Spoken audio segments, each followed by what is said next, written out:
welcome back. Did you get a chance to have a little break there? We did.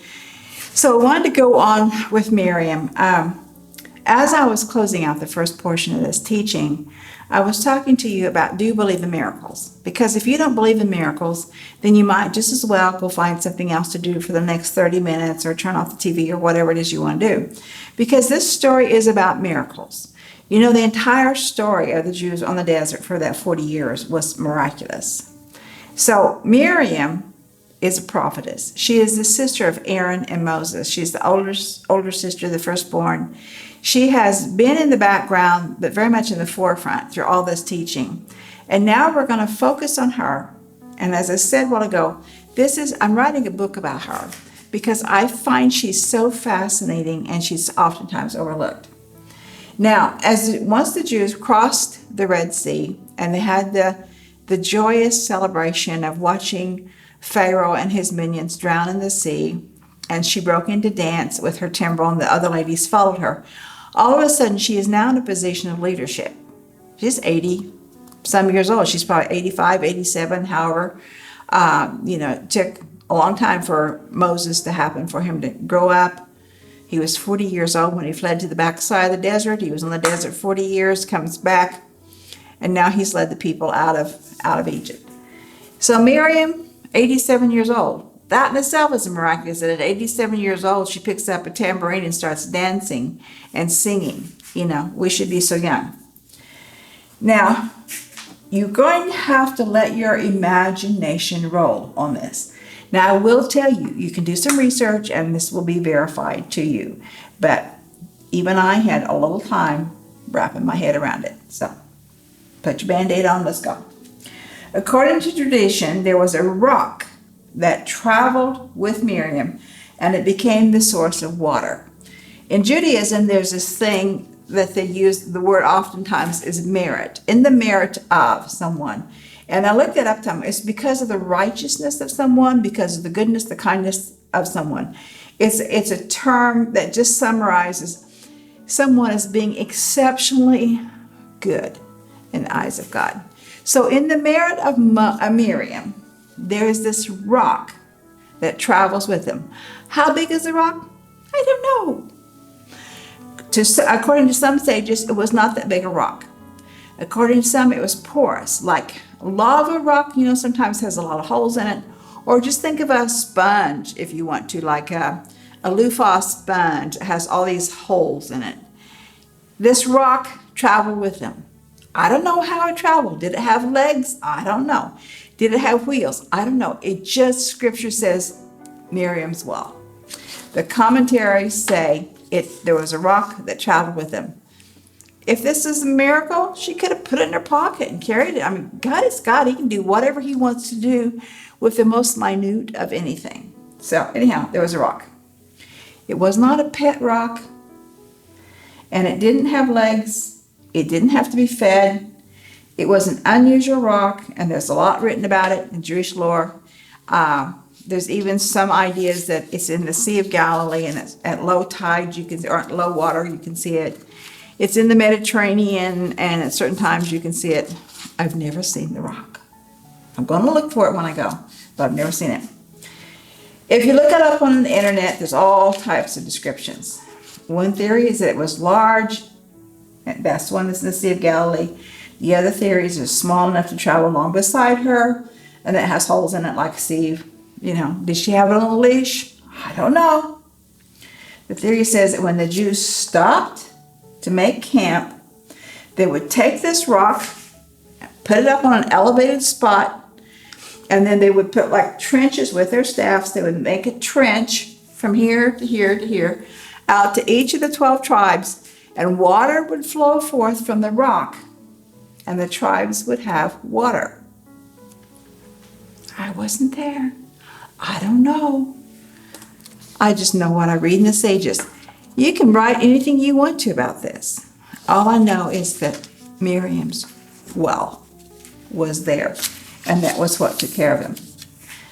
I know this is hard to wrap your head around, but it isn't any more hard than the chariot of fire, the chariot of Ezekiel, Gideon's fleece, the angels of Jacob's encounter, the Akedia, the offering up of Isaac. A lot of stuff is hard to wrap your head around, but don't be a hard head, just let it flow. The point is, it really doesn't matter what the rock looked like. Later in the story, when Miriam dies, we see more about the rock. What we need to do is accept the fact that Miriam, for whom she was a prophetess. She's 1/3 of the ruling party that led the Jews out of captivity. Who were the ruling party? There was Moses, and there was Aaron, and there was Miriam. They were all of the Levitical tribe, the tribe of Levi. They were all raised by righteous parents, even Moses, for the first 3 years of his life, raised in righteousness. They were raised in the love of God. They were raised by parents who knew that there was a special anointing on the child. Now, we all think our kids are special. I really think mine are special. My grandkids are even more special than their parents. How that happens, I don't know. But the whole point is, this is an anointed family, and they're set aside by God to do this. She's a singer and a dancer, and she's a repentant sinner. Keep that. Okay. Without Miriam, there wouldn't have been a Moses to lead the people out of slavery. Why do I say that? Because previously I told you about the fact that when the edict came down from Pharaoh, the parents separated. They weren't going to have conjugal relationships anymore because they were not going to make any babies, because they didn't want to be a part of Pharaoh's edict to kill the babies. Not only did she convince her parents to marry and put her trust in God, and they did that, she presented miracles in her ability to hear from God and to quietly utter those messages of encouragement to her people. She was an encourager. Are you an encourager or a discourager? According to Jewish tradition, Miriam was married to Caleb of Judah, one of the spies that came back with a good report. Together they had one child that we know of, her. Not her, Ben-Hur, the movie, but her, that held up the hands of Moses when he was battling, when Joshua was battling. It was a family affair. Miriam, the oldest sibling and the prophet, Aaron, the middle child and high priest, and Moses, the baby, but the one that heard from God, and then there was her, the nephew that helped in the war. The family business was God. It wasn't a family business like we see today where preachers build these mega churches and then they pass it on to their kids and everything. I don't even want to go there. Well, I don't know why I said that. But the whole point is that this family business was God, of being obedient to God. But then there was Miriam with leprosy. And this is usually what you hear the sermons about, isn't it? Oh yeah, she got leprosy because she rose up against the leadership. Wait. We have to wonder why this amazing woman was slammed with leprosy. She wasn't alone in encountering Moses. She wasn't alone in questioning his leadership. The problem was they were upset with Moses for several reasons, but one of which was according to tradition because he was no longer living as a husband with Zipporah, his wife. This goes right back to the beginning of our story, conjugal relations. Now, Zipporah was not Jewish. Zipporah was a Midianite. She was the daughter of a Midianite priest. She was our king, however you want to term him. She was a righteous woman in her own part. And so when Moses came off the backside of the desert to step into his leadership role to bring the Jews out of captivity, she came with him. There's stories about that. We won't go there now. But she walked with him. She gave up her life to come and follow her husband. It just so happened that Miriam liked her. Aaron liked her. And they were upset with the fact that Moses was no longer living with her as a husband and wife. Why not? He still loved her. They were still married. But he was basically living with God. He was so focused and so honed into the things of God that the marital relationship just didn't matter anymore. And so this is one of the reasons they believe that Miriam rose up against her brother. She had a thing about husbands and wives being together in every aspect of the word. I also had that thing. She loved Zipporah. She held her in high regard. And Miriam and Aaron felt that Moses was abandoning his wife by not living with her as a husband. Numbers 12, verses 1 through 3. Then Miriam and Aaron spoke against Moses because of the Cushite woman whom he had married, for he had married a Cushite woman. And they said, has the Lord indeed spoken only through Moses? Has he not spoken through us as well? And the Lord heard it. Now the man Moses was very humble, more than any man who was on the face of the earth.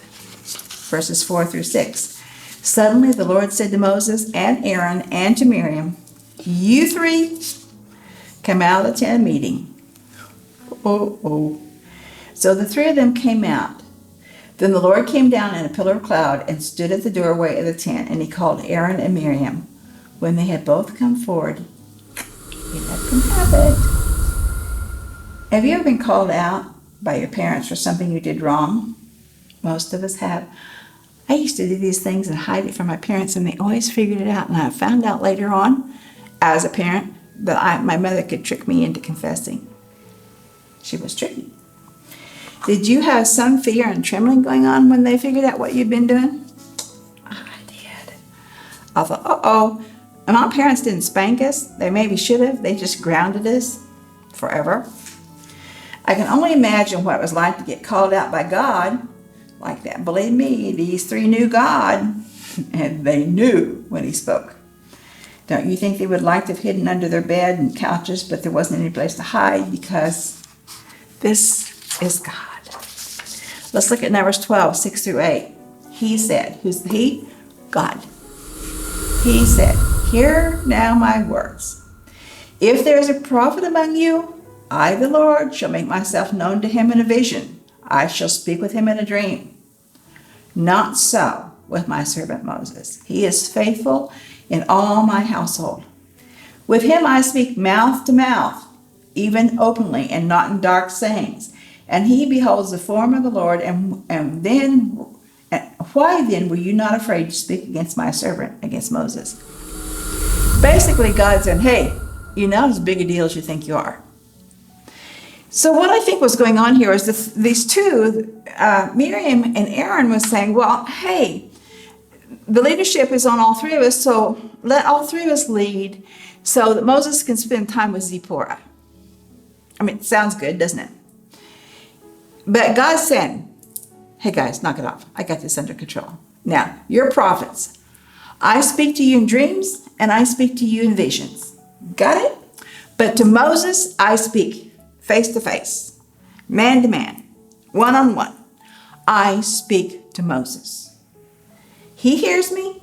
He obeys me. I don't have to talk to him in dreams. I talk to him face to face. You guys have a problem. You need to get over it. Oops. God isn't denying the fact that he's recognizing that Miriam and Aaron are prophets. That's it. But he speaks to Moses differently. He speaks one-on-one with Moses. Now, essentially, he's chastising chastising Miriam and Aaron for butting in where they had no business to butt in. How many of us have been guilty of that? They were going on the fact that they were just as important as Moses, yet they maintained familial relationships. That's what I just said. Divide the work up. All three of us can do it. He can go in and sleep with his wife. They didn't let God in the way that Moses did. They heard from God. They carried out his instructions. Then they went home to their families. Moses went home with God. Now, why was Miriam the leper? She and Aaron are involved in this together. Why was it only Miriam that has the leprosy? Good question. I've wondered that a lot over the years, saying, hey, God, what's this thing going on here? Well, I think the thing that was going on was Miriam instigated the attack. Now, ladies, you and I both know that we set the temperature of our households. And I'm not talking about the thermostat on the wall. It is our mouths. Did you know this? Blah, blah, blah, blah, blah. And when we do this, we're setting the temperature of our home. And we can turn our husband's thoughts and ideas about someone that he generally likes. We can turn it completely around because it is us whom he loves. And I'm sure that many, if not most of us, have been guilty of doing that. So how did Miriam ever know Moses wasn't sleeping with his wife?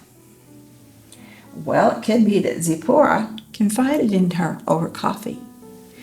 Now, just because someone confides in us over coffee or Coke or lunch or breakfast or telephone, telegraph, whatever, doesn't mean that they're asking us to go tackle the problem and fix it. They just need an ear to hear. They need to vent. We don't have to pick it up and run with it. She did that. She picked up, let's just say Zipporah did that. I don't know whether she did that or not, but let's just say that's where all this came from. Miriam didn't have to pick this up and run with it. Her intentions were good. But sometimes the road to hell is paved with the good intentions of others. Most likely it was because of something Zipporah said regarding leadership taking her man away. We really don't know. We can hypothesize all we want to. Now, Miriam is the leper. What we do know is that just because these people complained against God and Moses because there was no meat, God heard their complaints and he made him mad, and he started burning the outskirts of the camp when Moses interceded and caused God to repent. That was when God rained down the birds and they ate for 30 days until they were sick of it. Now here we are, at least a month later, and we have an incident where Miriam is complaining against Moses, her brother, whom she prophesied would lead the people. Okay, the people came out of Egypt, they complained that there was no meat. And they're hollering, why didn't you leave us in Egypt? We're hungry for the food of Egypt. Why did you bring us out here where there's nothing good to eat? God got mad. He starts trying to destroy the people. Several times he's pretty close to total destruction of his people. And Moses intercedes. They all saw it.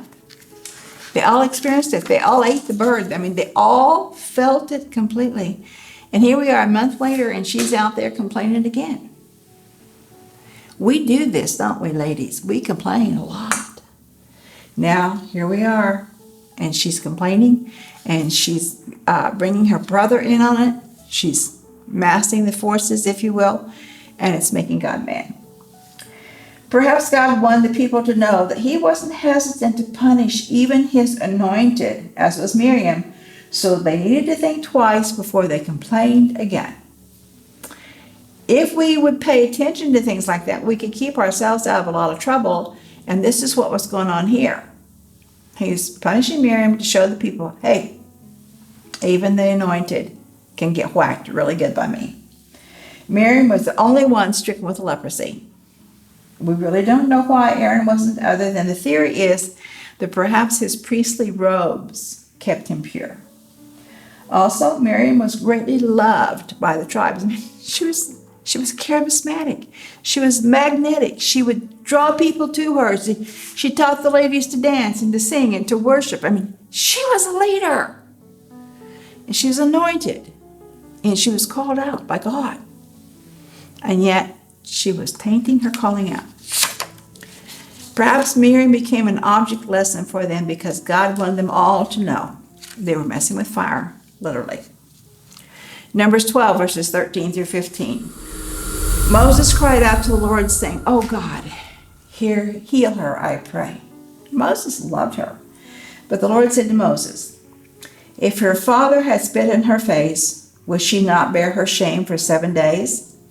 Let her be shut out for 7 days outside the camp, and afterwards she may be received again." So Miriam was shut up outside the camp for 7 days, and the people did not move on until Miriam was received again. Okay, this is a people person. Miriam is a people person. She needs to be around the people. She needs to talk to the ladies. She needs fellowship with the women. She needs people. I'm a people person. I like people. I want to be around people. I want to have fun. I want to laugh. I want to talk. But sometimes there has to be time of setting aside, going out, being alone. perhaps she hadn't done that. But for her, chances are more likely that for her to be set outside that camp for a week, away from the people, away from her family, she was an outcast. They couldn't go near her. They were not allowed to go near her. Perhaps that was harder for her than even the leprosy. I mean, the leprosy is terrifying. But which would you choose? Being ill and having people around you ministering to you, or being cast outside? And then being sick and being cast outside. It's pretty harsh. And yet God was making his point that this is what has to happen, because Miriam, you're not done. There's a big call in your life yet, and you've got to get your act together. I don't know how many times I've heard people say, I don't know why God's picking on me. I don't know why God's doing this to me. I don't know why God is allowing this to happen. Oh, whoa. Well, have you had leprosy yet? Been outside the camp yet for a week? I mean, we're not that far from the floods in Houston, those horrible floods, the hurricanes that went through Houston and Florida and Puerto Rico. Really? Those people are thinking, why did God do this to me? What about the fires in California? Or what about the earthquakes in Mexico? What about the floods in India? You know, this is this time when God is saying, you need to be calling out to me, looking at me, crying out to me, hearing me, following me. So in her lesson learned time, while she's outside the camp, she has to be praying. You just know she is. She has to be on her face before God. She probably doesn't know that her sentence is for a week. Maybe she doesn't know that. I don't know what she knew. After this, the people moved out. All of them as a cohesive body. Lessons taught, lessons learned, at least for the moment. They go on to Paran. Hopefully they were quiet about gossiping and about attacking Moses and Aaron. But later on we see they did again. Probably they had a lot of sympathy for Miriam, or perhaps she had been taken down a notch or two. We don't know. But sometimes we have to be humbled before we can rise again. Well, I want to fast forward now to several chapters to see what happens to Miriam and how her story ends. In Numbers 20, verses 1 through 2. Then the sons of Israel, the whole congregation, came to the wilderness of Zin in the first month, and the people stayed at Kadesh. Now Miriam died there and was buried there. There was no water for the congregation, and they assembled themselves against Moses and Aaron. We fast forwarded a number of years in the story. Miriam was approximately 86 years old when the Jews left Egypt. So they're keeping time of 40 years in the desert. She's a one-old gal, and she's dying. Now, all three of these children, the siblings, died supernatural deaths. They weren't sick. Nothing happened to them. They died with what was called the kiss of an angel. Just, they were taken. No pain, no sickness, no lingering, and no one getting upset. It was their time to go. They knew it, and they went. The people are grieving Miriam, but they're also grieving that there isn't any water. They're complaining, again, to Moses, asking him the same old questions. Why didn't you leave us in Egypt? We had water in Egypt. Okay, so yeah, we were slaves, but we had water. Really? Why did you bring us here for lack of water? Wouldn't you get tired of that after a while? I would. And this is where Moses gets into trouble. Instead of speaking to that rock, he hits it. Not once, twice. This is where he gets in trouble. Numbers 20, verses 7 through 8 says, Then Moses and Aaron came in from the presence of the assembly to the doorway of the tent of meeting and fell on their faces. Then the glory of the Lord appeared to them, and the Lord spoke to Moses, saying, Take the rod, and you and your brother Aaron assemble the congregation and speak to the rock before their eyes. Speak to the rock, that it may yield its water. You shall thus bring forth water for them out of the rock, and let the congregation and their beasts drink. Verses 9 and 10. So Moses took the rod from before the Lord, just as he had commanded him, and Moses and Aaron gathered the assembly before the rock, and he said to them, "Listen now, you rebels." Then Moses lifted up his hand and struck the rock twice with his rod, and the water came forth abundantly, and the congregation and the beasts drank. Now, because I'm running out of time, I'm going to fast forward here. But Miriam is mentioned in the New Testament, in the Brit Hadashah. It says, I know this all seems a little like a pretty wild story. I know that. It all sounds super spiritual, a little ridiculous, a rolling rock, it wasn't talking, but a walking, rolling, whatever kind of rock it was. But just to ease your minds, let's look at what Paul has to say about this traveling rock in 1 Corinthians 10, verses 1 through 4.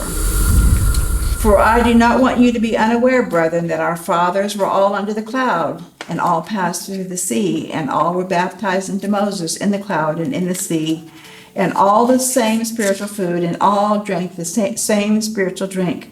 For they were drinking from a spiritual rock which followed them, and the rock was Christ.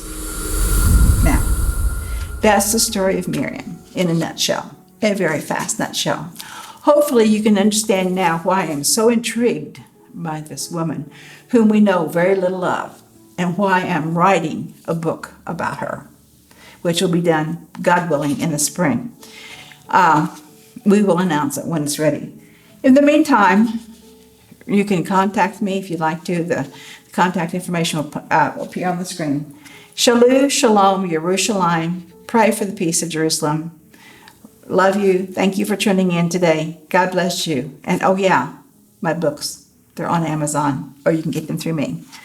Shalom, shalom.